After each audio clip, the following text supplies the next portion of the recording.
아침 말씀. 오늘 본문 말씀은 열왕기상 20장 26절에서 34절입니다.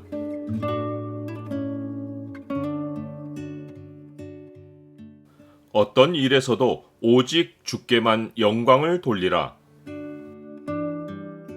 오늘 본문을 약속의 창으로 보면 전쟁의 승패가 누구에게 달려있는지가 보입니다.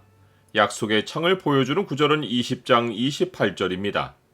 그때 하나님의 사람이 이스라엘 왕에게 나와 말하여 이르되 여호와의 말씀에 아람 사람이 말하기를 여호와는 산의 신이요 골짜기의 신은 아니라 하는도다. 그러므로 내가 이 큰 군대를 다 내 손에 넘기리니 너희는 내가 여호와인 줄을 알리라 하셨나이다 하니라. 아람 왕 벤 하닷은 북이스라엘에 크게 패한 후 자기 나라로 도망쳐서 새로운 전략으로 다음 해 전쟁을 준비했습니다. 벤 하닷이 이 전쟁을 위해 가장 크게 바꾼 전략은 전투 현장을 평지로 삼은 것입니다. 이는 이스라엘의 신이 산의 신이기에 평지에서 싸우면 반드시 그들보다 강할 것으로 확신했기 때문입니다. 해가 바뀌어 벤 하닷은 아람 사람을 소집하고 평지인 아벡으로 올라와서 이스라엘과 싸우려 했습니다. 이스라엘 자손도 소집되어 그들 앞에 진영을 쳤습니다. 양쪽 진영의 수를 비교해 보니 이스라엘 자손은 두 무리의 적은 염소떼와 같고 아람 사람은 그 땅에 가득했습니다. 세상 세력에 비해 상대적으로 하나님 백성은 언제나 월등히 열세입니다. 그런데 지난 역사를 보면 수적 열세인 하나님 백성이 하나님을 의지할 때 항상 전쟁의 판도를 뒤집었습니다. 이런 일이 일어난 목적은 언제나 한 가지이고 이번에도 하나님은 선지자를 통해 아합 왕에게 그 목적을 알리셨습니다. 곧 너희는 내가 여호와인 줄을 알리라 라는 것입니다. 아람 사람들은 여호와가 산의 신이고 골짜기의 신은 아니라고 생각했는데 하나님은 이 큰 군대를 다 자기 백성 손에 넘기심으로 하나님이 온 세상의 주권자이신 것을 알리려 하셨습니다. 사실 아람 사람들만 아니라 북이스라엘 백성도 엘리야가 하나님의 권능을 보여주기까지는 여호와는 광야의 신이고 농경의 신, 곧 비의 신은 아니라는 생각을 품었습니다.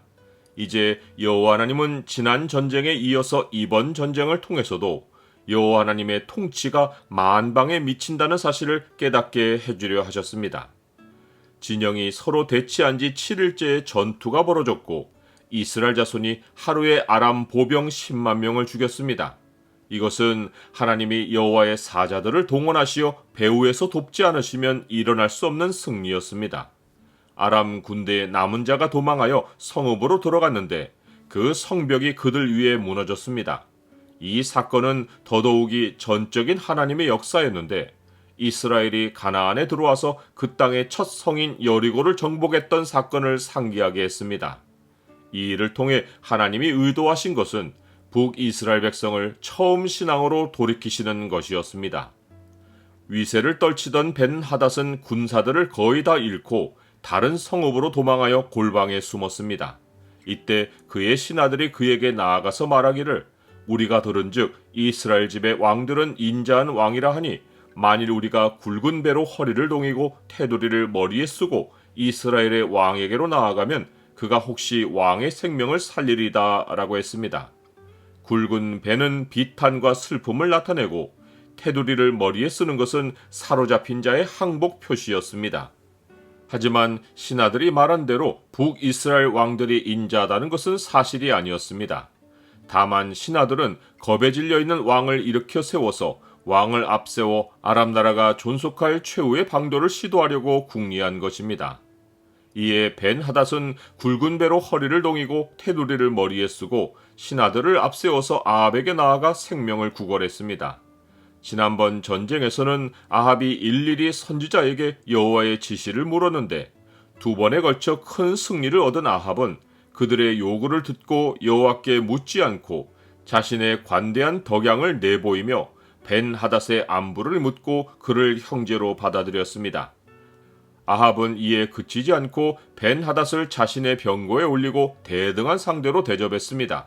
이에 벤 하닷은 자기가 아합의 아버지에게서 빼앗았던 모든 성읍을 돌려보내겠다고 말했고 양국의 상대 나라를 기념하는 거리를 만들자고 제안했습니다.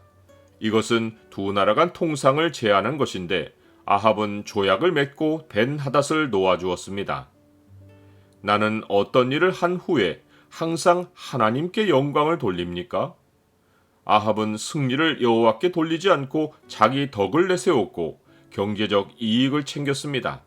하나님이 하신 일을 자기 영광으로 가로채고 그것으로 자기 이익을 얻는 것은 사탄이 전형적으로 하는 일입니다.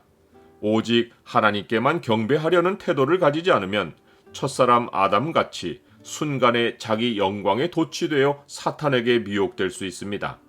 자기 영광을 추구한 끝은 속박이고 멸망입니다. 마귀가 또 그를 데리고 지극히 높은 산으로 가서 천하 만국과 그 영광을 보여 이르되 만일 내게 엎드려 경배하면 이 모든 것을 내게 주리라. 이에 예수께서 말씀하시되 사탄아 물러가라. 기록되었으되 주 너의 하나님께 경배하고 다만 그를 섬기라 하였느니라.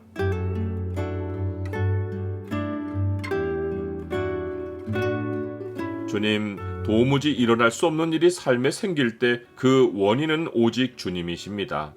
주님은 일부러라도 열악한 상황에 놓이게 하셔서 주가 삶을 이끄신다는 사실을 깨닫게 하십니다. 어떤 일에서도 오직 주께만 영광을 돌리게 하옵소서. 예수 그리스도의 이름으로 기도드립니다. 아멘.